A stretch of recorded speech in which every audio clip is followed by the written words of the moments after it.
श्रीचैतन्यमनोभीष्टं स्थापितं येन भूतले स्वयं रूपः रामय्यं ददाति स्वपदान्तिकं वन्देऽहं श्रीगुरौ श्रीयुतापदकमलं श्रीगुरुन् वैष्णवांश्च श्रीरूपं साग्रजातं सहगं रघुनाथान्वितं तं सजीवम् साद्वैतं सावधूतं परिजनसहितं कृष्णचैतन्यदेवं श्रीराधाकृष्णपादान् सहगं ललिता श्रीविशाखान्वितान् हे कृष्ण करुणा सिंधु दीनबंधु जगतपते गोपेश गोपिका कांत राधा कांत नमस्तुते तप्त कांचन गौरांगी राधे वृंदावनेश्वरी विश्वमानुसुते देवी प्रणमामि हरि वाञ्छाकल्पतरुभ्यश्च कृपा सिन्धुभ्येव च पतितानां पावनेभ्यो वैष्णवेभ्यो नमो नमः। जय श्री कृष्ण चैतन्य प्रभु नित्यानंद श्री अद्वैत गदाधर शिवासादि गौर भक्तवृंद हरे कृष्णा कृष्णा कृष्णा हरे हरे हरे राम राम राम हरे हरे।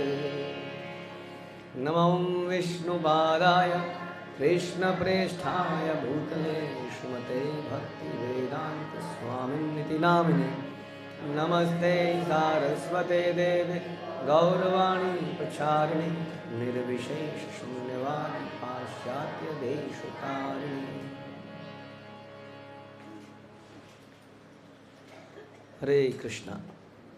श्रीमद्भागवतम 7वां कैंटो 15वां chapter instruction for civilized society humans और श्लोक संख्या 11।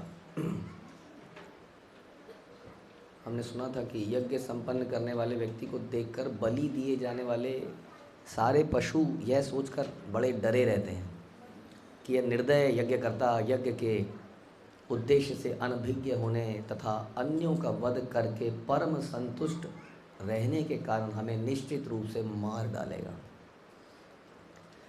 अगले श्लोक में अतएव जो वास्तव में धर्म से अभिज्ञ है, जानता नहीं है धर्म को, और बेचारे पशुओं से अत्यधिक ईर्ष्या नहीं करता, उसे दिन प्रतिदिन प्रसन्नतापूर्वक नैतिक तथा किन्हीं विशेष अवसरों पर किए जाने वाले यज्ञों को भगवत कृपा से जो भी सरलता से उपलब्ध हो जाए उसी से संपन्न करना चाहिए। तो हमने सुना था कि यज्ञ का पर्पस क्या है? हाँ, यज्ञ कर्मा समद्भुव, ऐसी है ना। अन्नाद भवति भूतानि पर्जन्यो नाद संभव। आगे पर्जन्याद यज्ञ, हाँ, और यज्ञ कर्म समद्भुव। तो यज्ञ क्या है? Prescribed duty, doing your prescribed duty. Prescribed duty का मतलब क्या हुआ? निर्धारित कर्मों को करना। हाँ, हिंदी में क्या है? निर्धारित कर्मों को करना, आई थिंक। तो निर्धारित कर्म जैसे कि आप सवेरे आओगे, यहाँ पर मेल चेक करोगे, जो अप्रूवल के लिए मेल आई होंगी उनको पास अप्रूव करोगे, उसके बाद में चेक वैक साइन करोगे, फिर एक राउंड लोगे फैक्ट्री का, फिर उसके बाद बैठोगे, फिर किसी की प्रॉब्लम सॉल्व करोगे, फिर लंच करोगे, फिर कुछ ऑफिस से रिलेटेड मार्केटिंग कॉल्स करोगे, मार्केटिंग के टारगेट देखोगे मीट आउट हो रहे हैं कि नहीं। और वैसे ही प्रेस्क्राइब ड्यूटी है कि आप सवेरे सवेरे आटे के ड्रम से आटा निकालेंगे या मिलेट निकालेंगे, उसको गूँधेंगे, उसका रोटी बनाएंगे, एक सब्जी को धोएंगे, काटेंगे। ये निर्धारित कर्म है और यही कर्म समाज समझता है कि नहीं? ये निर्धारित कर्म है कि नहीं है ना? तो ये अगर हम करते रहें तो हम भगवान के धाम में पहुंच जाएंगे, नहीं पहुंचेंगे? तो ये निर्धारित कर्म नहीं है? ऑफिस के अंदर वो निर्धारित कर्म है, घर के अंदर भी हमने कुछ निर्धारित कर्म बना रखे हैं। तो ये निर्धारित कर्म यज्ञ क्यों नहीं है? क्योंकि प्रभुपाद ने तो हमें यही सिखाया कि माता जी चकला बेलते बेलते भी भगवान के धाम में जा सकती है, यदि वो हरे कृष्णा करते करते बेल रही है तो, है ना? हरे कृष्णा स्पीड के अनुसार, कृष्णा कृष्णा हरे हरे, हरे राम राम राम हरे हरे। ये 16 माला में काउंट नहीं होगा, लेकिन अगर आप ऐसा सोचें तो इस प्रकार से ये कैसे नहीं है, फिर पहले वाले में क्यों नहीं है? पर्पस क्या है देखना पड़ेगा इन्हें। रोटी बनाने का पर्पस क्या है? पेट की आग कुछ बना। ऑफिस में जाने का पर्पस क्या है? बॉस को खुश करना, सैलरी तभी मिलेगी। और क्या पर्पस हो सकता है? और भी कोई पर्पस हो सकता है क्या है? भगवान की इंद्रियों को तुष्ट करना। अच्छा, तो भगवान भी भूखे रहते हैं क्या? भूखे प्यासे नहीं रहते ना, तो फिर तो उनकी इंद्रियां अतृप्त हैं, उनको तृप्त करें। आपका भगवान चढ़ावा मांगता है, इसीलिए वो कई बार बकरे का चढ़ावा मांगता है। बकरे का गरम गरम खून जो निकलता है गर्दन में से, उसको चढ़ावा। ऐसा आपका भगवान, तृप्ति चाहिए उसको। तो फिर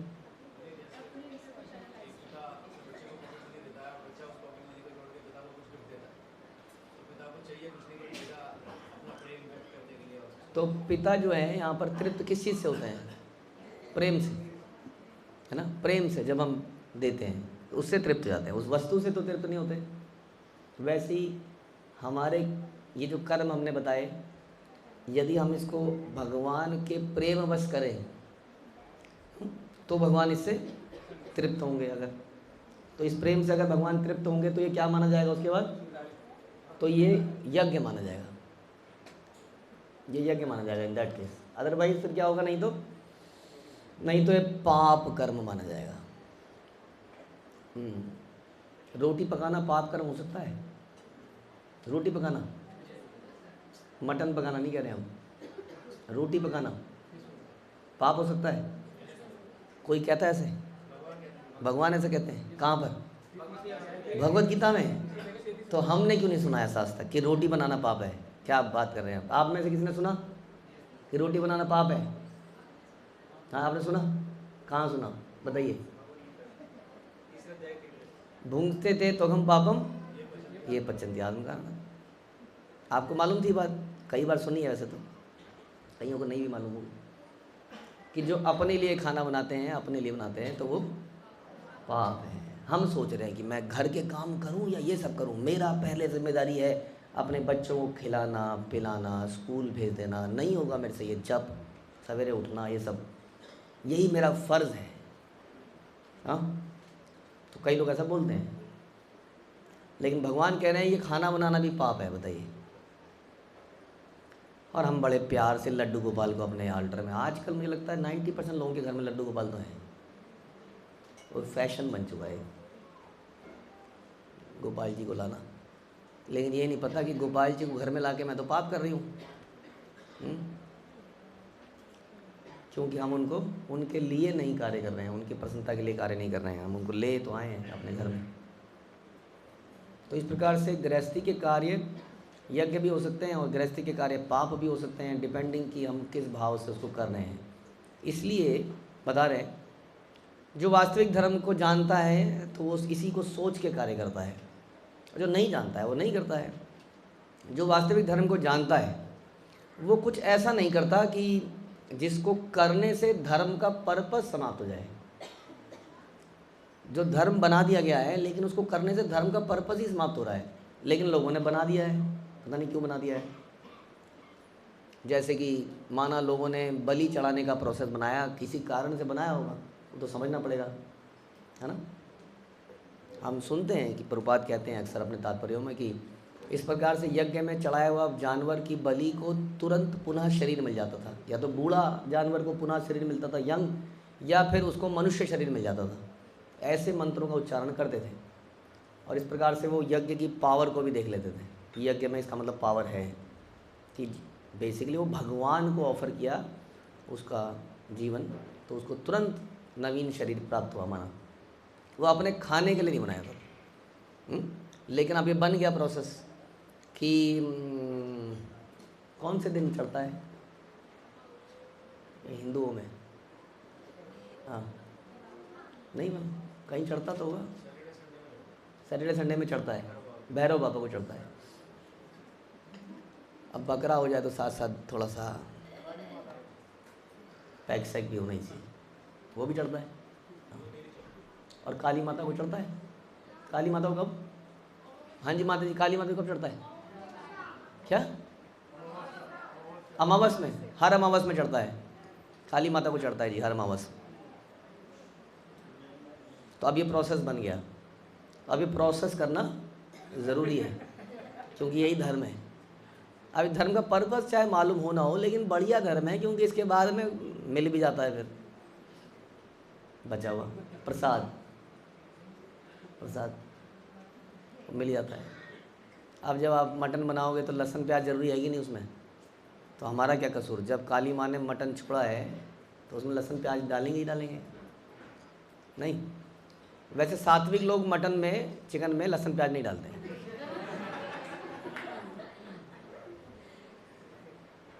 इस प्रकार से नियमाग्रह कहते हैं इसको। नियम की तो धज्जियाँ उड़ चुकी हैं, उसका पर्पस समाप्त हो चुका है, लेकिन कुछ कर रहे हैं। तो जो सही व्यक्ति है, जो जानता है धर्म का पर्पस क्या बता रहे हैं, वो धर्म को इस प्रकार से निभाता है कि उसका पर्पस समाप्त ना हो, यानी कि जो सरलता से मिल जाए उससे कार्य करता है। सरलता से जो प्राप्त होता चला जाए। सरलता से मतलब समझना पड़ेगा। फिर आप कहेंगे सरलता से प्राप्त हो जाए तो प्रभुपाद ने इतना दम क्यों लगाया?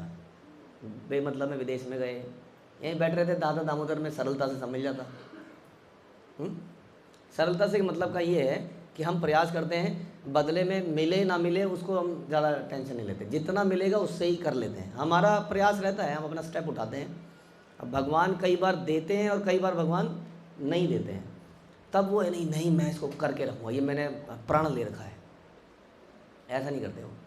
जैसा कि पृथु महाराज ने किए ना 99 यज्ञ, तो 99 यज्ञ कर लिए थे, 100 यज्ञ करते तो क्या हो जाता? एक तो भगवान आ जाते, प्रसन्न हो जाते 100 यज्ञ होते ही, और वो इंद्र की गद्दी को प्राप्त कर लेते। लेकिन हाँ, अब 99 तो हो ही गए थे, नहीं बस एक बचा था, जिसने 99 कर लिए वो एक भी कर लेगा, उसमें क्या बचा है? अब ऐसे में कोई आपको बोल दे नहीं अब रुक जाइए, अब हाँ सोच के देखो, बहुत बड़ा काम है ऐसे होगा, अब मत कीजिए। नहीं प्रभु जी, हमने तो बोल रखा है, हमने प्रण ले रखा है,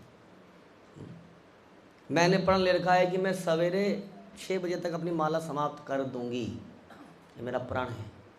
माता जी आज थोड़ा प्रसाद बना लेंगे? नहीं, मेरा प्रण है। ऐसे कैसे? ये मेरा प्रण है, अटल प्रण है, हम नहीं कर सकते सॉरी, किसी और को देख लीजिए, क्योंकि मेरा प्रण है। तो ऐसे प्रण कई बार हो सकता है हम भी ले लें भक्ति में। तो प्रण लेते हुए सोचना क्या है कि वो हाँ क्या वो भगवान की प्रसन्नता के लिए, अल्टीमेटली उन्हीं की प्रसन्नता के लिए किया जा रहा है। तो उसने 99 यज्ञ के बाद बोला अच्छा अगर भगवान चाहते हैं मैं अगला यज्ञ ना करूँ तो मैं छोड़ देता हूँ, तो उन्होंने छोड़ दिया। बड़ा मुश्किल काम है ये तो। 100 यज्ञ आप सोच नहीं सकते, 100 एक वेरी स्पेशल नंबर है ये। इसी के चक्कर में इतने बवाल होते हैं दुनिया में इंद्र द्वारा कि 100 यज्ञ ना कर ले भाई। तो अब उसने कर ही लिए थे ऑलमोस्ट। हाँ, इट्स लाइक कि आपने पढ़ाई करी 1 सेकेंड, हाँ 12th का पेपर देने के लिए आप आ गए बस।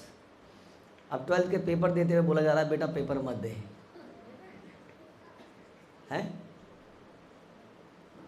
टेस्ट में जाना है, अरे बेटा टेस्ट छोड़ दे।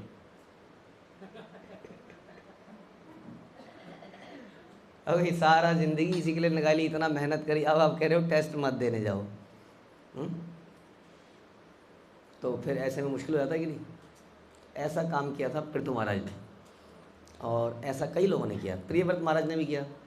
अच्छे खासे ब्रह्मचारी लाइफ में सेटल। पहले तो ब्रह्मचारी बनना ही कितना मुश्किल है, आदमी को सोचना सब कुछ छोड़ दूंगा।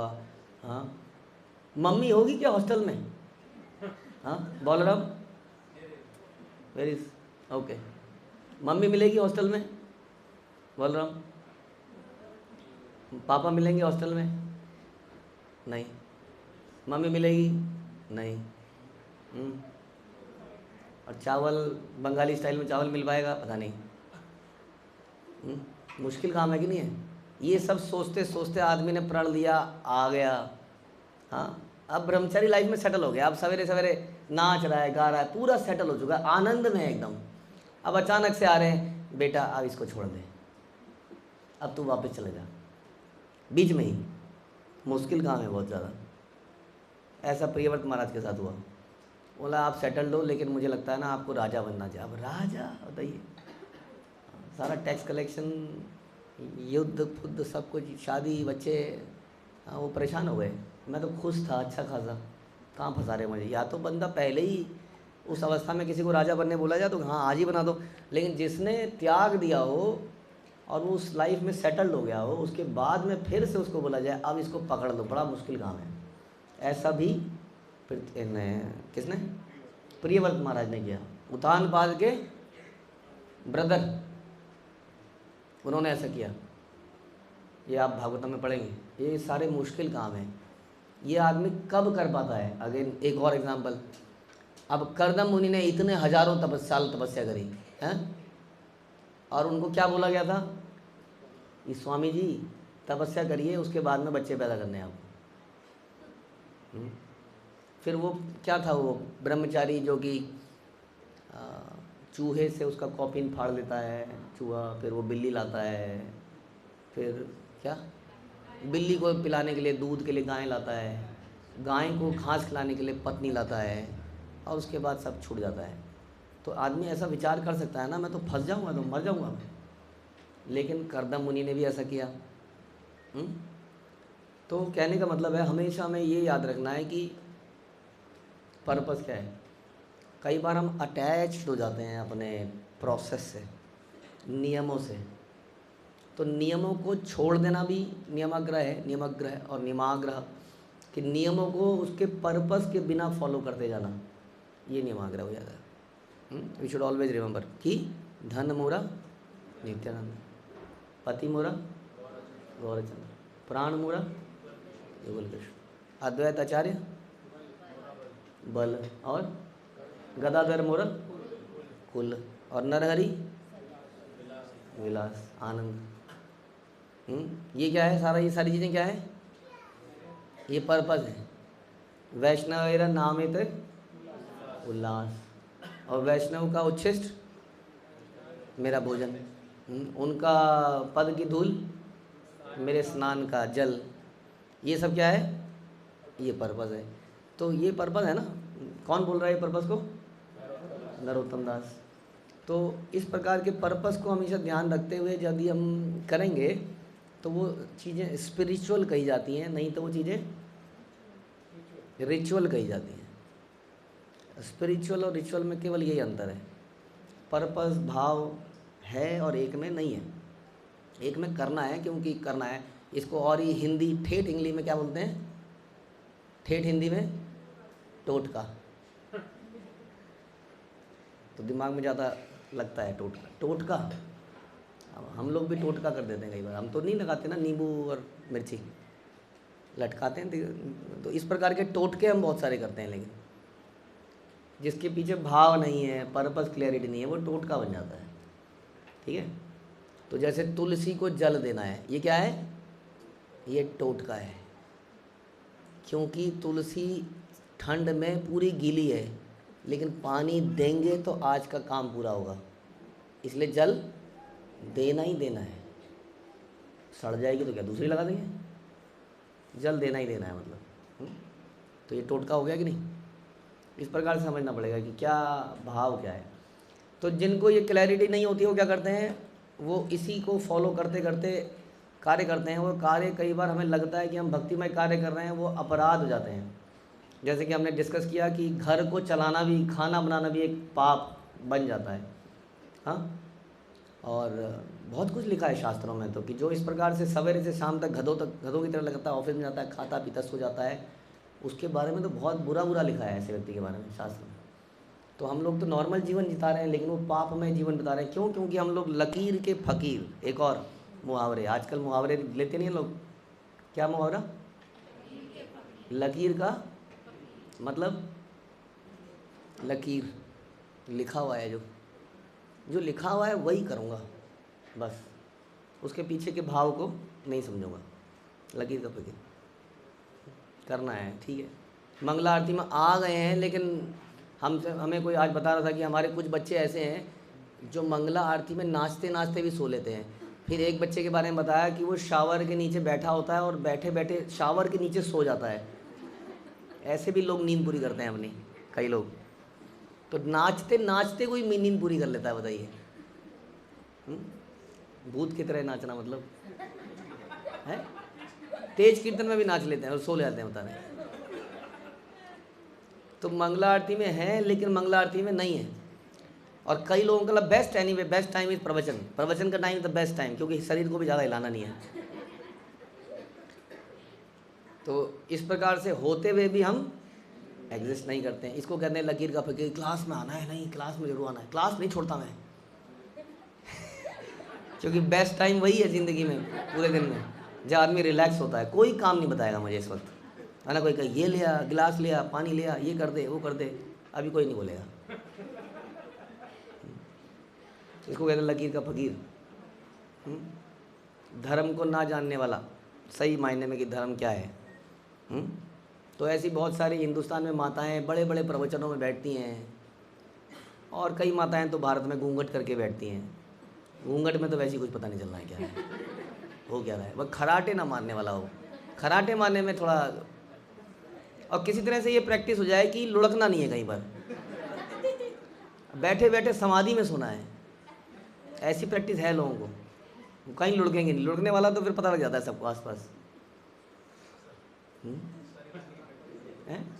और बीच में सर हिलाने की प्रैक्टिस होनी चाहिए। सर तो अगर बस इतना हिल रहा है तो ऐसा नहीं लगेगा कि वो नींद में, वो ऐसा लगेगा वो सहमति है। हाँ सही कह रहे हैं आप, सही कह रहे हैं आप, सही कह रहे हैं आप। जैसे आजकल कई ढाबों में जब हम जाते हैं हाईवे में, तो एक आदमी खड़ा होता है, वो बड़ा लंबा सा, वो ऐसे करता है, ऐसे। हाँ, उसमें हवा भरी है, हवा ख़त्म होती है तो सिकुड़ता है, हवा फिर से जाती है तो खुल जाता है, ऐसे। तो उन्होंने कहा आदमी खड़ा करना पड़ेगा, इससे बड़ा ये खड़ा कर दो। वो खड़ा है वहाँ पर, बस ऐसे ही करे जा रहा है वो। तो इस प्रकार से ये सारे रिचुअल्स के एग्जाम्पल हैं, कर्मकांड के एग्जाम्पल हैं, ये टोटके के एग्जाम्पल हैं, ये लकीर के फकीर होने के एग्जाम्पल हैं, जिसमें भाव नहीं है, भाव मिसिंग है, पर्पस मिसिंग है, लेकिन करे जा रहे करे जा रहे करे जा रहे। इसलिए हम लोग पढ़ लिख के भी गंवार हैं, एक नंबर के गंवार, पढ़े लिखे गंवार, इसलिए यहाँ बताया जा रहा है। तो ऐसे कई रिचुअल बन गए भारतवर्ष में, और आज की डेट में हमारे ऊपर अटैक होते हैं। तुम्हारा धर्म, मुझे कोई बता रहा था, आजकल बड़ा अटैक हो रहा है, क्योंकि हम लोगों को बंद कर रहे हैं। बंद करो ये गौ हत्या, बंद करो ये, बंद करो। वो कहते हैं अपने धर्म में झांका है कभी? कितने खा रहे हैं तुम्हारे लोग, खुद खा रहे हो, और दूसरों को कह रहे हो मत मारो मत मारो। हाँ, अब आप बोलो जी हम तो बकरा खाते हैं, गाय तो बंद करो। वो कहते हैं वाह भाई वाह, ये अच्छा। फिर आपको नहीं समझ पाएगा ना इतनी बात को। तो कम से कम नहीं खाएंगे तब दूसरे को तो बोले कि हम नहीं खा रहे हैं जी, आप बंद कीजिए जी, इस देश को फ्री कर दीजिए, मीट फ्री जोन। जैसे ड्राई जोन होता है, ड्राई एरिया, शराब नहीं चलती, वैसे ही मीट फ्री एरिया। हाँ, नो रेड। तो इस प्रकार से लोग हमारे धर्म पर ही, हम ही पर अटैक कर रहे हैं, क्योंकि हम लोगों ने भी ऐसे कई टोटके पाल रखे हैं और करे जा रहे हैं। तो इसलिए बता रहे हैं कि पशुओं से अत्यधिक ईर्ष्या नहीं करता। क्यों बता रहे हैं? कह रहे हैं कि सरलता से जो भी मिल जाता है। सरलता क्या है? सरलता है क्या इसमें? काहे की सरलता? क्या है? मेरे को बिल्कुल सरलता है प्रभु जी। मीट शॉप में जाता हूँ, छोटे छोटे पीस, छोटे छोटे छोटे छोटे छोटे छोटे टुकड़े, कहते ना तेरे छोटे छोटे टुकड़े करके बोटी बना के बेच दूंगा। तो बोटी बनाई हुई होती है उसने। हाँ, खच खच खच, इतने इतने न्यूट्रिलाज, छोटे छोटे। क्या सरलता तो है? घर में लाओ, कुकर में जैसे आप न्यूट्रिला पकाते हो वैसे वो पक जाएगा, सरलता। लेकिन आपने देखा नहीं उसके पीछे क्या क्या हुआ, जो हम पिछली कक्षा में चर्चा कर रहे थे। कैसे उसको लाया गया, कैसे उसको मारा गया, कैसे उसको खून को सेटल किया गया। सेटल, बस ये है कि सेटल करने में सरकार नहीं आएगी, वो नहीं कहेगी कुछ। किसी आदमी का खून सेटल करोगे तो फिर आदमी का भी करते हैं, फिर आदमी के भी छोटे छोटे छोटे छोटे छोटे छोटे टुकड़े बना के लोगों ने फ्रिज में रख दिए। बाद में पुलिस की इंक्वायरी में पकड़ा गया कि फ्रिज में से थैले निकले।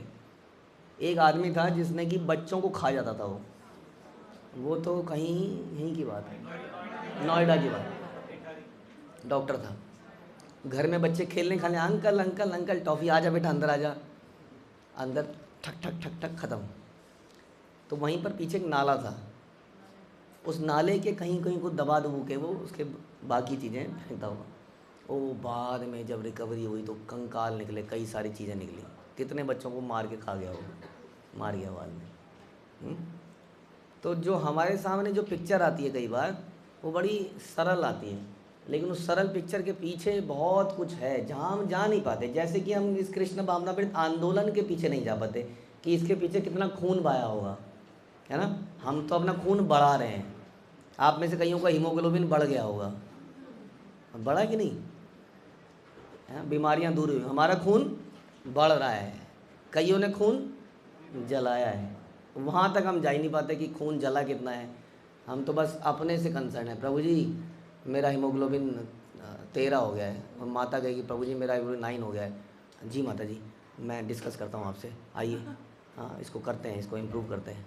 हाँ हम बड़े कंसर्न हैं कई बार, कम क्यों हो रहा है प्रभु जी, आपने प्रॉमिस किया था कि यहाँ खून बढ़ेगा, मेरा कम क्यों हुआ। हाँ तो खून बढ़ाने का यहाँ अच्छा एक उपलब्ध हुआ है, रामदेव के वहाँ आप 1 महीने में जाओगे, पता नहीं कितना पैसा मांगते हैं वो लोग, किसी को पता है नहीं, 15 दिन के 50,000, 1 लाख रुपए 1 महीने के। वो 1 महीने में आपका खून बढ़ा के बेचता है, और फिर वो 4 महीने बाद फिर कम हो जाता है ना। यहाँ पर खून बढ़ाया जा रहा है, पैसे नहीं मांगे जा रहे, चेहरे लाल हो गए लोगों के, है कि नहीं। हम लोग परसों वृंदावन में थे तो वहाँ पे एक प्रभु जी हैं बहुत बढ़िया सिंगर, वो निकल रहे थे, तो ऐसा देख के लग रहा था कि बस खून अब यहाँ से टपकने ही वाला है, ऐसे लाल गाल थे उनके। हाँ अरे ये है, दिस इज इस्कॉन, खून बढ़ जाता है अब। लेकिन उस खून बढ़ाने के पीछे कईयों ने अपना खून जलाया है, वो हम सोच नहीं पाते, क्योंकि हमारा विज़न हमेशा यही है शॉर्ट टर्म, मुझे व्हाट्स इन इट फॉर, मुझे क्या लाभ मिल रहा है, बस ये बताइए। एक बार ज़रा हृदय में सोच के देखिए, आप में से कितनों ने ये सोचा है कि मैं क्या कर सकता हूँ, मैं कैसे अपने आप को सर्विस में झोंक सकता हूँ, लगा सकता हूँ, मैं कैसे अपनी गुरु परंपरा को रीपे कर सकता हूँ। हाँ ये विचार ही कभी आता नहीं हमारे दिमाग में। हाँ कंप्लेंट बहुत आती है, ये ऐसा क्यों हो गया प्रभु जी, थोड़ा मज़ा नहीं आ रहा है, मज़ा आ रहा है, थोड़ा मज़ा नहीं आ रहा है, कुछ ऐसा हो कुछ मज़ा आए। बहुत दिन हो गए प्रभु जी यात्रा नहीं करी हमने कोई, लेट्स डू, कुछ यात्रा करते हैं, कुछ एक्साइटमेंट हो जीवन में, नहीं।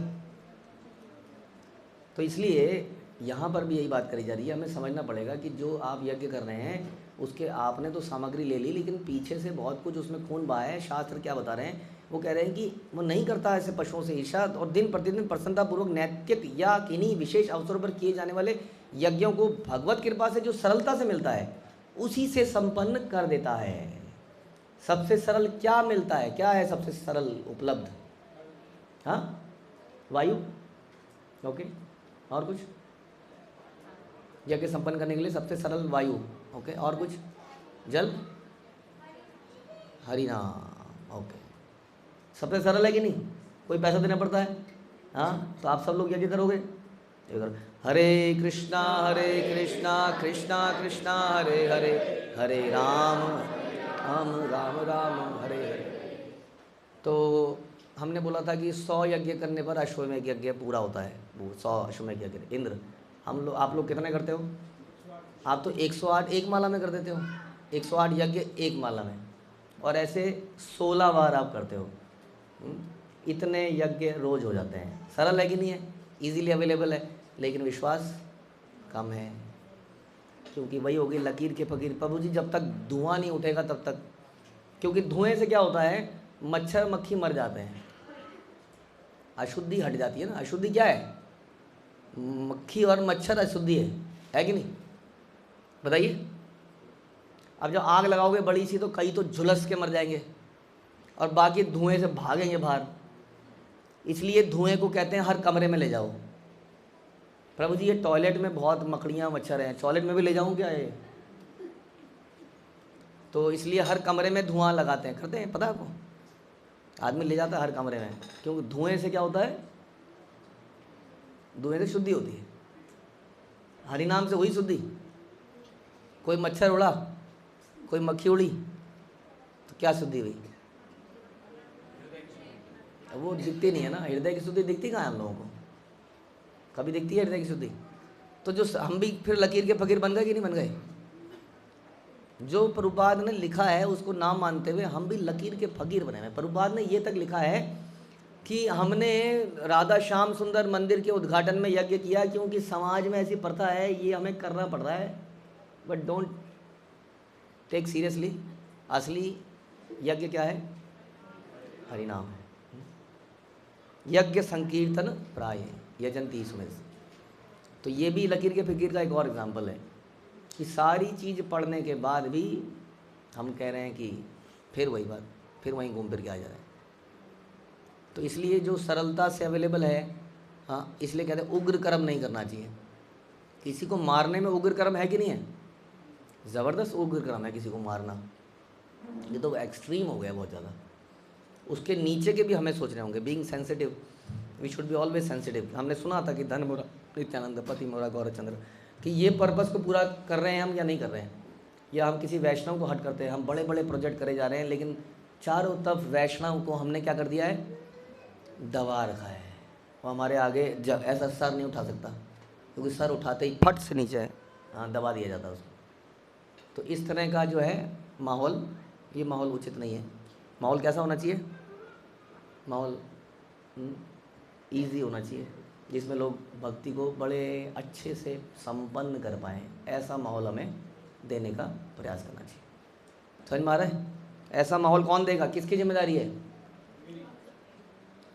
हम सबकी जिम्मेदारी है। एक हंसें तो सब हंसें। और हम हंसें कैसे? लेकिन हम रोते हुए हैं क्यों? लेकिन फिर प्रॉब्लम क्या है हमारी? क्योंकि हमारे अंदर असीमित इच्छाएं हैं, जो कि भक्ति में आने के बाद हमें कई चीज़ें मिल रही हैं, लेकिन इच्छाएं इतनी हैं कि वो हमें हमेशा डिप्रेशन है कि ये नहीं मिल पाया, वो नहीं मिल पाया, ये नहीं मिल पाया। इसलिए हम हमेशा लटके हुए मुँह हैं। तो ऐसा लटका हुआ मुँह दूसरों के ज़िंदगी में कैसे प्रसन्नता डाल पाएगा? इसलिए प्रभुपाद कह रहे हैं कि धर्म के वास्तविक प्रयोजन को जो जानता है, जैसे कि भगवद गीता में बताया गया, सर्वधर्मान परित्यजे। धर्म को समझने में कृष्ण भावनामित होना सर्वोच्च अवस्था है। जो इस अवस्था तक पहुंच जाता है वह भक्त की अर्चना विधि को संपन्न करता है। चाहे गृहस्थ हो, सन्यासी हो, अपने पास भगवान का अर्च विग्रह रख सकता है, या संभव हो तो स्थापित कर सकता है। और इस तरह राधा कृष्ण, सीताराम, लक्ष्मी नारायण, भगवान जगन्नाथ, चैतन्य महाप्रभु के अर्च विग्रहों की पूजा घी से बना भोजन अर्पित करके कर सकता है। फिर वह इस पवित्र हुए प्रसाद को पितरों, देवताओं या अन्य जीवों को नैतिक कर्म की भांति प्रदान कर सकता है। कृष्ण भावनामृत आंदोलन के सारे केंद्रों में अर्च विग्रह पूजन का अत्यंत कार्य बड़ा सुंदर ढंग से चल रहा है। जहाँ अर्च विग्रह को अर्पित करने के बाद भोजन को उच्च कोटि के ब्राह्मणों, वैष्णवों, सामान्य लोगों तक में वितरित कर दिया जाता है, और इस तरह संपन्न किए गए यज्ञ से पूर्ण संतुष्टि मिलती है। कृष्ण भावनामृत आंदोलन के सारे सदस्य नित्य ऐसे दिव्य कार्य करते हैं। अतएव हमारे इस आंदोलन में पशुओं के वध का प्रश्न ही नहीं उठता। इसलिए संकीर्तन के साथ साथ प्रसादम बांटना, ये परम यज्ञ हमने कर दिया। और ये ईजिली, हाँ, आपने तो ऐसा नहीं देखा कि जब आप मूली लेने जाते हो खेत से या किसान से, तो मूली रो, नहीं मेरे को नहीं, नहीं नहीं नहीं प्लीज़ नहीं नहीं, हाँ, ऐसा मूली ने बोला है कभी? बकरे को लाते हुए देखा, जब बकरे को खींचा जाता है, हाँ, वो चिल्लाता है। मुर्गा भी समझ में आया था, बेचारा बेचारे को इतने से पिंजरे में रखते हैं, इतने से में क्या वो थक जाता है थोड़ी देर पड़ा के, उसके पास है ही नहीं है, वो उसका ताकत उसकी ख़त्म कर दी। हाँ, लेकिन मूली को लाने में ऐसी दिक्कत है, गाजर को लाने में ऐसी दिक्कत है, आलू को लाने में दिक्कत है। कई लोग कहते हैं कि इसमें भी प्राण है, तो फिर क्या करें? उसमें भी तो प्राण है। भगवान ने अलाउ कर रखा है। पत्रम पुष्पम फलम, तो हमें भगवान ने अलाउ कर रखा है। और अलाउ कर रखा है कि साथ में हमें समझना पड़ेगा कि उन जीवात्माओं में कॉन्शियसनेस लेवल क्या है ना? तो वो कहेंगे नहीं, ये तो आपका पार्शियलिटी है, या आप अपने सिद्धांत को लॉजिकली प्रेजेंट कर रहे हो। जान है कि नहीं है, तो लॉजिकली सोचना चाहिए। नहीं कि ऐसे में एक तो भगवान ने अलाउ कर रखा है, दूसरा जो एक बार कहीं कोई वीडियो आई थी कहीं, उसने बड़ा अच्छा एग्जांपल जो दिया था कि अच्छा आप लॉजिकली बात कर रहे हैं तो आप मेरे को नहीं करनी चाहिए, तो आप मुझे आंसर दीजिए प्रभु जी, भाई साहब, बहन जी, कि आपके घर में आग लग गई, हाँ, या किसी के घर में आग लग गई, वहाँ पर बहुत सारी जानें थी, फ्रिज के अंदर 6 मूलियाँ थी, कम से कम 50 टमाटर थे, और 10 गोभियाँ थी, और एक घर में एक बच्चा था। तो बताइए किसको बचाएंगे आप? 50 टमाटर की जान गई, उसके अंदर बीज 50 इंटू पता नहीं कितने 100, 5000 टमाटरों की जान गई, 10 मूलियों की जान गई, और आपने बचाया एक बच्चे को। ये लॉजिकल है? तो क्या बचाना चाहिए ऐसे में? बच्चा बचाना चाहिए एक। तो ऐसा प्रश्न आप पूछ सकते हैं कि आप ऐसे में क्या करेंगे, क्योंकि आप कह रहे हैं ना कि जान है उसमें और वो बराबर के लेवल के हैं। ये तो आप अपने तथ्यों को जस्टिफाई करने के लिए बोल रहे हैं, बराबरी तो है, तो उन्हें आप ऐसा करेंगे? एक बार पूछ के देखना आप लोग। इसलिए समझना पड़ेगा शास्त्रों के हिसाब से क्या है। अधर्म की 5 शाखाएं हैं, विधर्म, परधर्म, आभास, उपधर्म, छल धर्म के नाम से ठीक ही विख्यात है। जो असली धार्मिक जीवन के अवगत हों उन्हें उसे इन 5 को अधर्म मानकर परित्याग कर देना चाहिए। इसके बारे में कई वैष्णवों ने बहुत डिटेल लेक्चर दिए हैं, वो बड़े टेक्निकली थोड़ा सा आपको समझ नहीं आएगा, बट द डिफरेंस बिटवीन विधर्म, परधर्म, आभास धर्म, उपधर्म, छल धर्म। तो वो, लेकिन ये धर्म में कई सारी वैरायटी होती हैं, वो इसी तरह के हैं। एक तो जो धर्म नहीं है उसको धर्म बना लिया जाता है, कई बार लोग करते रहते हैं। जैसे कि माना किसी ने धर्म बना लिया कि नर बलि चढ़ा देना भी किसी ने धर्म बना लिया, लोगों की बलि चलानी शुरू कर दी, धर्म बना लिया। या कहीं पर एक पत्थर में सांप दिखने लगा अचानक से, तोरी के पत्तों में सांप दिखाए, हाँ, तो लोगों ने पूजना शुरू कर दिया, माना, हाँ, तो ये तो धर्म नहीं था ही नहीं, धर्म बना दिया। एक बाबा जी ने मेरी पथरी निकाल दी, तो बाबा जी क्या बन गए? बाबा जी भगवान बन गए, गुरु नहीं बने, हरि बोल, भगवान बन गए। क्योंकि मेरी पथरी निकाली, इनके गले का कैंसर निकाल दिया, इनके पेट का अल्सर निकाल दिया, इनका निकाले जा रहे हो, तो क्या बन गए? अब ये धर्म था, ये धर्म नहीं था, है कि नहीं? और ऐसे ही कई बार छल धर्म है, उपधर्म है। धर्म, मेन धर्म के मेन फोकस को ना करके उसके सेकेंडरी चीज़ों को हमने ज़्यादा बढ़ावा दे दिया, जो हमें अट्रैक्टिव लगी, मैंने उसी को पूरा कर दिया। तो माना कि हरिनाम, हमारे प्रोसेस था हरिनाम इज़ इम्पॉर्टेंट, लेकिन मेरा दिन का 90% समय डीटी वर्शिप में जाता है, मैं डीटी वर्शिप करता हूँ, तो ये हमारा मुख्य धर्म है।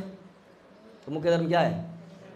हरिनाम, हरिनाम संकीर्तन, हरिनाम भजन कीर्तन, ना, ये हमारा मुख्य है। डीटी वर्शिप भी है लेकिन मुख्य तो नहीं है। लेकिन हमने मुख्य चीज़ को सेकेंडरी बना लिया, सेकेंडरी चीज़ को मुख्य बना लिया, और कईयों ने इसमें से प्रसादम को बना लिया। प्रसाद और भगवान में अंतर नहीं है, मम्मी, प्रसाद और भगवान में अंतर नहीं है। मेरे को तो यही वाला धर्म पसंद है जिसमें खाते रहो, है कि नहीं? तो इस प्रकार से कई बार हम मेन धर्म को भूल के उसके किसी इधर उधर के, कई बार आभास हो जाता है, धर्म आभास। जैसे मैं चैंट कर रहा हूँ हरे कृष्णा कृष्णा कृष्णा हरे हरे, लेकिन वो आभास ही है। क्यों? क्योंकि मैं तो वहाँ पर हूँ ही नहीं, मैं तो कहीं और हूँ। या मैंने अपने बच्चे का नाम नारायण रखा है, हाँ, नारायण, क्या जा रहा है मंदिर में नारायण? पागल हो गया क्या? ये पागल बना देंगे तेरे को, जा थोड़ी पिक्चर विक्चर देख के आ नारायण। तो नारायण बोल भी रहे हैं लेकिन बिल्कुल ही डिफरेंट फिलॉसफी है। क्या हो गया? आभास हो गया। हमें कई बार कुछ कर्म कांड करते हुए भी आभास हो जाता है। आज की दिवाली, अब दिवाली पूरी हुई, क्यों? क्योंकि ये लोग तो कुछ जानते ही नहीं हैं। ये लोग एक ही चीज़ जानते हैं, इनके जीवन में केवल एक चीज़ है, हरे कृष्णा हरे कृष्णा। दिवाली होती है तो कहते हैं हरे कृष्णा, होली होती है तो कहते हैं हरे कृष्णा। अब जब तक दिवाली में कुछ गोबर की कुछ आकृतियाँ ना बने, कुछ, हाँ, या दशहरे में रावण ना बने, या वटेवर, दशहरे में जब तक लिखा ना जाए आज घर में इतना तोला सोना है, या कहीं आपको पता है ऐसा प्रचलन है? हाँ, दशहरे के दिन पूरा स्टॉक टेकिंग होती है, लिखा जाता है बाकायदा। इतनी साड़ियाँ हैं, इतने वो हैं, इसके इतने बच्चे हैं, ये है पूरा। ये धर्म है, ये दशहरा धर्म, ये दशहरा धर्म है, ये सच में बता रहे हैं हम आप। तो जब तक कुछ ऐसी वैरायटी ना हो तब तक लगता है कि क्या सूखा चला गया सारा दशहरा, सारी दिवाली सूखी चली गई। जब तक कुछ गीत नहीं गाया, जब तक खास तौर पे जब तक ये नहीं गाया ओम जय जगदीश हरे, तब तक पूजा समाप्त नहीं हुई, तब पूजा समाप्त हो गई। इन लोगों को केवल एक चीज़ आती है, हरे कृष्णा करना। तो इस प्रकार से ये कई सारे वैरायटी बन जाती हैं जिनका नाम हो सकता है विधर्म, पर धर्म। मेरा धर्म ही नहीं है, किसी और का धर्म है माना, उसको अपना लेना।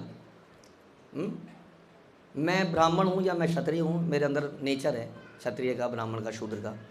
अब एक शूद्र है, हाँ माना, शूद्र मेंटालिटी का व्यक्ति है, वो बुरा नहीं है, भगवान के पास बिल्कुल बराबर जा सकता है, ज़्यादा बेटर जा सकता है, हम चर्चा करते हैं। लेकिन उसने देखा कि ये जो लेक्चर लेते हैं ना, इनके मज़े हैं, मैं लेना चाहता हूँ।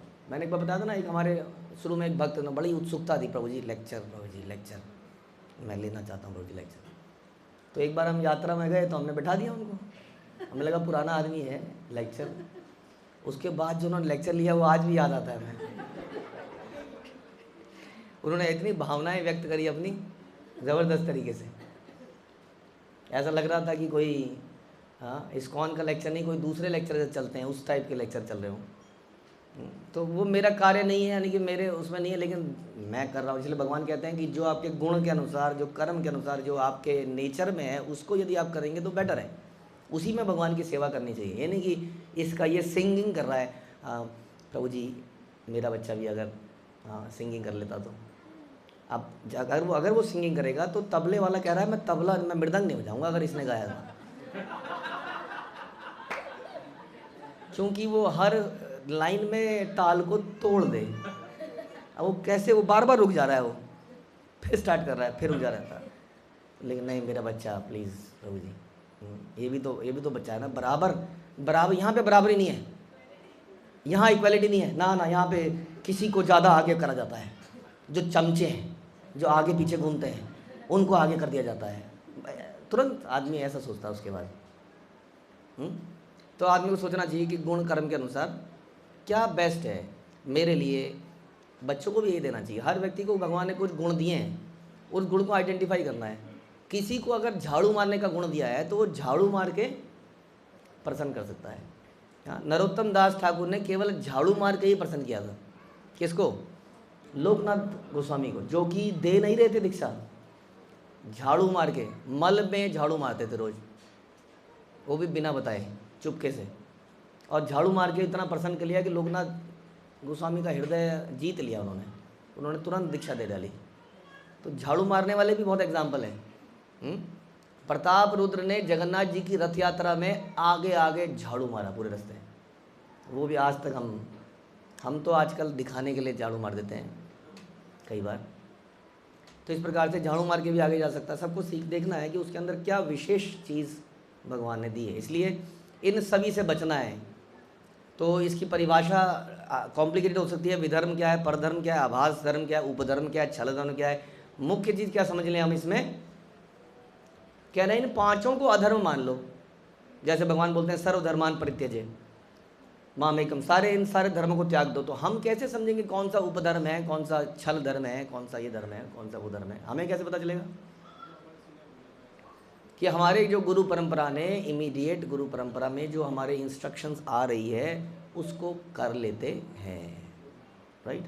तो हमारे लिए वो धर्म बन गया। बस ज़्यादा सोचने में बहुत खतरा है, वरना आदमी हर चीज़ में फिर अपना दिमाग लगाएगा। और इतना दिमाग हमारे में नहीं है, हमारे मंत्र की ये 4-5 कैटेगरीज में आप डिवाइड करोगे, सोचोगे, फिर सोचोगे मुझे करना चाहिए कि नहीं करना चाहिए। और बहुत सारे डेविएशन हैं जो आजकल दिख रहे हैं, है ना। दूसरों में इतना नज़र ना डालने, लेकिन कम से कम दूसरों से हम ये सीख सकते हैं हमें ऐसा नहीं करना है। आप लोगों को दिखती है कुछ चीज़ें ग्रॉस लेवल पे जो दिखती है, कपड़े पहनने का ढंग जो है, दाढ़ी मूछ बालों का जो है, धीरे धीरे डेविएशन दिखती है नहीं कई जगह हमारी गुरु परंपरा में भी। जबकि प्रभुपाद वॉज वेरी क्लियर। वो तो ब्रह्मचारियों के भी लिखते हैं, आई थिंक हफ्ते में या क्या लिखा है उन्होंने प्रभुपाद ने कहीं, कि हफ्ते में एक बार शेव, ऐसा कुछ लिखा है। तो और ग्रस्तों को कैसे रहना है, ऐसा नहीं है ग्रस्तों के हिप्पियों जैसे बाल हो सकते हैं। तो एनीवे कोई कर रहा है तो उसका हो सकता है वो स्टेज में हो, अभी घर में कोई समस्या भी हो सकती है। कई बार क्या होता है कि कई ब्रह्मचारी लोगों के घर में बताया नहीं होता है कि वो ब्रह्मचारी आश्रम में आ गए हैं, वो बीच बीच में घर जाते हैं तो बाल बढ़ाते हैं। जैसे मुझे 1 महीने बाद घर जाना है तो मैं 1 महीने बाल नहीं कटाऊंगा, बाल थोड़े नॉर्मल हो जाएंगे, घर चला जाऊँगा, घर में 1 हफ्ता रहूँगा फिर आ जाऊँगा। तो कुछ कारण भी हो सकते हैं जो हमें नहीं पता, हो सकता है डॉक्टर ने कुछ बता रखा हो, बट फिर भी हमें सोचना है। जनरली कोई डॉक्टर नहीं कहता कि आप फ्रेंच कट बना लीजिए, ऐसा भी डॉक्टर हो सकता है, या कुछ ऐसा कर लीजिए, राइट। तो इस पे हमें सोचना है कि हम लोग कहीं ऐसे डेविएशन, उपधर्म अधर्म जो भी है ये चक्करों में ना पड़ जाए। और ऐसा बहुत अट्रैक्शंस लाइफ में डेली आती हैं, डेली, ये बड़ा इंपॉर्टेंट है, इसको लिपिबद्ध नहीं करा जा सकता कि क्या अधर्म है। हाई लेवल पे आप कह सकते हो, आप कहोगे जी प्रभु जी गोपी की ड्रेस पहन के नाच करना गलत है, गोपी भाव ऐसा गलत है, हाँ ये तो सबके समझ में आता है, लेकिन छोटी छोटी चीज़ें समझ में नहीं आती हैं। कोई एग्जाम्पल है आप लोगों के दिमाग में? हाँ, टैटू कराना। अब माना कि हरे कृष्ण मंत्र लिखा लें हम, क्या प्रॉब्लम है? जो देखेगा बॉडी में वो हरे कृष्ण मंत्र को देखेगा ना, क्या पता वो भी गुदवा ले थोड़े दिनों में, क्या पता सबके शरीर में हरे कृष्ण मंत्र गुदाओ, तो बढ़िया नहीं है प्रचार का तरीका? बताइए, बढ़िया है कि नहीं तरीका? नहीं, क्यों नहीं है बढ़िया? क्योंकि ऐसा तो बताया नहीं, प्रभुपाद ने ऐसा बताया, कहीं ऐसा सिस्टम नहीं होता है ना, इसलिए नहीं करना है। और कुछ? मोटी कंठी, ये माला है या कंठी है, कल बार मतलब इसी को यहाँ लपेट लो, माला खो जाए तो इस वाली से कर लो, ये भी हो सकता है। ऐसा हमें नहीं करना। अगेन कोई कर रहा है तो क्या पता डॉक्टर ने बोल रखा हो, एक्यूपंक्चर पंचर कुछ बता रखा हो, हमें क्या पता। और रंग बिरंगे कुर्ते उत्सवों में पहन सकते हैं, पर रेगुलरली रंग बिरंगे कुर्ते ना पहने तो अच्छा है। हाँ, इस्कॉन के फंक्शंस में बाली पहनने में हो सकता है, इसमें एक संस्कार होता है, एक नस दबाई जाती है, एक साइंटिफिक उसमें कुछ है। अब लेकिन ये भी सोचने के ऊपर है कि सारे रक्षक तो भगवान ही है। प्रभुपाद जो है बहुत बड़े आयुर्वेदिक चिकित्सक भी थे, दवाइयाँ बनाते थे, तो हमने कभी सुना नहीं उनको ऐसा करते हुए या बोलते हुए। बात ये है, लेकिन कईयों के साइंटिफिक रीज़न है कि ये संस्कार हिंदुस्तान में बहुत पुराना है, बाल ये कान छेदना। हाँ, आजकल खाली टच कर देते हैं, लेकिन छेदना मतलब छेदना, उससे कुछ है, कुछ इंसान के नेचर में कुछ परिवर्तन आता है। बट अगेन मेरा तो सिंपल से ये है कि प्रभुपाद ने नहीं कहा है तो ना करा जाए, मतलब करा नहीं है तो ना करा जाए। और भी कुछ है? चाय, चैंटिंग बैग, इतना डिटेल में हम नहीं जा रहे कि चैंटिंग बैग ऐसा ही होना चाहिए, ऐसा इतना नहीं, ये हर कोई सोच ले। कोई मेजर चैंटिंग बैग में क्या है ऐसा? डिज़ाइनर ड्रेस से मैचिंग कर रहा है तो कोई कर रहा है, इतना ज़्यादा सोचेंगे तो फिर तो ज़्यादा हो जाएगा थोड़ा। धोती, धोती के डिज़ाइन बांधने के, देखिए मैं इसमें थोड़ा सा विचार ये है कि किसी व्यक्ति के अंदर थोड़ी थोड़ी इच्छाएं हैं, अगर वो कृष्ण भावामृत में धीरे धीरे वो निकाल के संतुष्ट हो जाए तो होने दो, इतने बड़े डेविएशन नहीं है ना। जिस पे प्रभुपाद ने कुछ लिखा हो, तो वैसे हेयर स्टाइल, दाढ़ी, इस पे तो प्रभुपाद ने साफ साफ लिखा हुआ है ना। बाकी इवन कुर्तों पे भी ये प्राचीन काल से ही प्रभुपाद के समय पर गृहस्थ लोग वाइट के अलावा भी कुर्ते पहनते आए हैं। प्रिफर्ड कुछ हो सकता है जब आप प्रचार कार्य में जा रहे हैं तब, लेकिन फिर भी इस्कॉन में बड़े बड़े सीनियर भक्त भी पहन लेते हैं। हाँ, तो इसलिए ये ऐसी चीज़ों में डिस्कशन करेंगे तो फिर अपराध भी हो जाएंगे। ऐसी चीज़ें जो कि नहीं लिखी गई हैं उसमें थोड़ा बेनिफिट ऑफ डाउट दे सकते हैं, लेकिन जो चीज़ लिखी गई है उनको तो कर ही लेना चाहिए मिनिमम। तो ख़ास तौर पर पूजा पाठ की विधियाँ हम बताएं, कर्मकांड, देवी देवताओं की पूजा, व्रत इत्यादि, जो कि बड़ी स्केल पर हम देखते हैं कि ब्रजमंडल परिक्रमा में भी, ब्रजमंडल परिक्रमा कर रहा है व्यक्ति, ब्रजमंडल परिक्रमा में मैनेजमेंट को करवा चौथ के लिए फैसिलिटी देनी पड़ती है, क्योंकि करवा चौथ आई थिंक कार्तिक में ही आता है। हाँ, अनाउंसमेंट होती है बाकायदा कि जो अगले दिन व्रत रखने वाले हैं वो आज नाम लिखवा दें, क्योंकि कार्तिक के साथ साथ कार्तिक का सारा फल अगर मैं पति को दे दूँगी तो पति हाँ, सत्यवान था ना वो, मरेगा ही नहीं। तो इस प्रकार से कार्तिक के दौरान भी लोग रखते हैं, बट इन चीज़ों के लिए तो प्रभुपाद ने बहुत क्लियरली लिखा हुआ है, लिखा है कि नहीं। और कई लोग जो हैं जो भक्ति में आ गए हैं लेकिन वो शिव जी की भक्ति नहीं छोड़ पा रहे हैं माना, या बजरंग बली की भक्ति नहीं छोड़ पा रहे हैं। अब इन चीज़ों के बारे में तो लिखा है, क्लियरली लिखा गया है कैसे करना है, क्या भाव होना चाहिए, कैसे प्रणाम कर सकते हैं, क्या कर सकते हैं। तो जो चीज़ शास्त्रों में लिखी है उसके अलावा कुछ कर देना उपधर्म हो सकता है, आभास धर्म हो सकता है, छल धर्म हो सकता है, कुछ तो हो सकता है, इनमें से किसी कैटेगरी में वो आ सकता है। यहाँ पर बताया जा रहा है कि इन सब को अधर्म मानकर परित्याग कर देना चाहिए। अब इसमें क्या क्या है, आप कुछ और बढ़िया एग्जाम्पल बता सकते हो, दूसरों को फ़ायदा हो तो बता दीजिए। तो मुझे मेरी नज़र में नहीं आते हैं ना, क्योंकि लोग ये सब तो हम पीछे से करते हैं। तो ये तो करवा चौथ तो हमें पता है, क्योंकि अनाउंसमेंट होती है उस दिन, ब्रजमंडल परिक्रमा के दौरान अनाउंसमेंट होती है, इसलिए हमें पता है। और कोई चीज़ है, दिवाली पूजा जैसे मैंने बता दिया है, अघोई है, या पता नहीं क्या क्या, और कुछ ऐसी कोई चीज़ें हैं जो उपधर्म हो सकती है। धर्म के नाम पर किसी और के लेक्चर सुनना, हाँ, तो मैं इसमें कहूँगा जो परंपरा में नहीं है, हमारी परंपरा में, और 4 परंपराओं में से अगर श्री संप्रदाय का है तो सुनना चाहिए है। बड़े क्लोज माइंडेड लोग हो आप लोग, कट्टर। श्री संप्रदाय में क्या दिक्कत है, वो भक्त नहीं है, लेकिन हमारी परंपरा में नहीं है। हमारी परंपरा का एक पर्टिकुलर मूड है, जैसे कि फॉर एग्जांपल हम लोग बाल गोपाल की सेवा नहीं करते हैं। क्या बाल गोपाल भगवान नहीं है? जो बाल गोपाल की सेवा करते हैं वो नहीं है, लोग भक्त नहीं हो भगवान के? आप कहोगे प्रभु जी हमारे घर में भी हैं, ठीक है, अब हैं तो क्या करूँ मैं। लेकिन हमारी परंपरा में, क्योंकि वो मूड नहीं है हमारा परंपरा का बाल गोपाल वाला। मूड कौन सा है? नहीं, दास से तो बाल गोपाल के भी हो सकते हैं। हमें गोपिर भरतुर पद कुमले हो दास दासानुदास, हमारा भाव ही डिफरेंट है। इसीलिए अब आप सुनेंगे श्री संप्रदाय में या वल्लभाचार्य में या कहीं और तो थोड़ा वेरिएशन आ जाएगा। इस प्रकार भी हो सकता है। तो इसलिए दूसरी परंपरा के लेक्चर में समस्या हो सकती है। और कुछ सामाजिक एस्ट्रोलॉजी, हाँ, एस्ट्रोलॉजी में क्या प्रॉब्लम है? अगर मैं बच्चे का हाथ दिखा के ये डिसाइड करूँ कि ये बच्चा प्रभु जी ब्रह्मचारी बनेगा या गृहस्थ बनेगा, अगर पहले से ही पता लग जाए तो सारा प्रॉब्लम ही सॉल्व। तो हम उसको उसी लाइन में लेके जाएंगे। हाँ, लाइन में क्या लेके जाएंगे? 25 साल तक तो एवरीबडी ब्रह्मचारी, ऐसा प्रभुपाद बोलते हैं, या शादी से पहले तक सब ब्रह्मचारी होने चाहिए। उसके बाद में बच्चा डिसाइड कर लेगा कि उसके अंदर क्या भावनाएं पैदा हो रही हैं। ज़बरदस्ती ब्रह्मचारी बना दो क्योंकि ज्योतिषी ने बोला था, फिर वो बनेगा और 1 साल बाद भागाएगा वहाँ से। तो ज्योतिष विद्या की ज़रूरत हमें कितनी है बताइए? क्यों? जानकारी मिल जाए तो फालतू में मैं किसी जगह पे समय लगा रहा हूँ। माना मैं विग्रह सेवा में लगा रहा हूँ समय, अब ज्योतिषी अगर बता दे कि मैं मोर था, तो फिर मैं मोर की तरह नाच नाच के भगवान की सेवा ना करूँ। और मुझे डीटी वर्ष में लगा दिया आपने, कि बेटर नहीं है मेरे स्वभाव के अनुसार ज्योतिष बता दे हैं?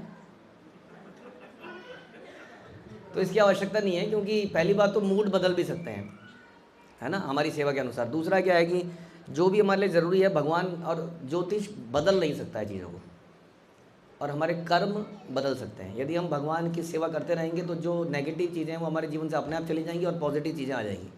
तो इसकी आवश्यकता नहीं है। और कुछ कह रहा था कोई? समाज अपना बहुत बड़ा बना लेते हैं। अब ये भी है कि समाज हमारा कह रहे हैं बहुत बड़ा, हम we are very well connected person, बहुत अच्छे कनेक्टेड हैं हम, अच्छा लगता है सुनने में, I am very well connected, you know, हमारी फैमिली जो है। अब इस चक्कर में एक समस्या है लेकिन, कि आए दिन इसका वो है, इसका वो है, उसका ये है, उसका वो है, तो सारा समय उसमें चला जाता है। बीइंग एक्स्ट्रा सोशल, हाँ, इसलिए कहते हैं कि अवैष्णव त्याग, यही वैष्णवाचार। तो ये भी एक प्रकार का धर्म है कि समाज में रहना है तो करना ही पड़ेगा, वगैरह वगैरह वगैरह। कई बार हम ज़्यादा नेटवर्किंग कर लेते हैं ज़रूरत से ज़्यादा, ये भी हो सकता है। या आपने शुरू में जो डिस्कस किया था कि जॉब में हम इतना एंग्रॉस्ड हैं या फैमिली में हम इतना एंग्रॉस्ड हैं, ये ही हमारा धर्म है और इस चक्कर में हम कुछ कर नहीं पा रहे हैं, है ना। तो ऐसे बहुत सारे एग्जाम्पल हो सकते हैं। इसलिए बेस्ट क्या है, यद यद आचरति श्रेष्ठा या महाजन ये न पतासा ग्रंथा, कि हम उनके चरण चिन्हों पर चल लें, ये हमारे लिए बेस्ट है। नहीं तो क्या होता है जनरली, हम शास्त्र पढ़ते हैं और अपने आप डिसाइड करने लगते हैं, क्योंकि हम ज्ञानी बन जाते हैं कि ये मेरे लिए सही है, मैं ऐसा कर लेता हूँ, मैं ऐसा कर लेता हूँ। हाँ, बहुत सारे नए नए तरीके हम बना लेते हैं। किसी ने बनाया कोई ऐसा तरीका, बना लेते हैं। किसी भी चीज़ का हो सकता है वो। अगेन जैसे मैंने बोला कि कई बार गुरु महाराज ने ऐसा बोला कुछ भक्तों को कि बस करो भैया, ये डीटी वर्शिप इतनी, क्या पूरा दिन तुम डीटी वर्शिप करते हो। मंदिर वाले जो पुजारी हैं वो तो अलग, उनको तो सेवा मिली हुई है, लेकिन कोई पूरा दिन प्रचार कार्य ना करके अगर यही कार्य कर रहा है, और ऐसा कुछ भी हो सकता है। इसलिए हम कह रहे हैं, तो बड़ा मुश्किल है ये डिसाइड करना। इसलिए हम यहाँ ये बता रहे हैं कि धर्म का वास्तविक मतलब क्या है। Following the footsteps of great आचार्यज is real धर्म। महाजन ये न पतासा ग्रंथ। ठीक है, हरे कृष्णा। श्रील प्रभुपाद की, ग्रंथराज श्रीमद् भागवतम की। ओके, कोई टिप्पणी, कोई प्रश्न?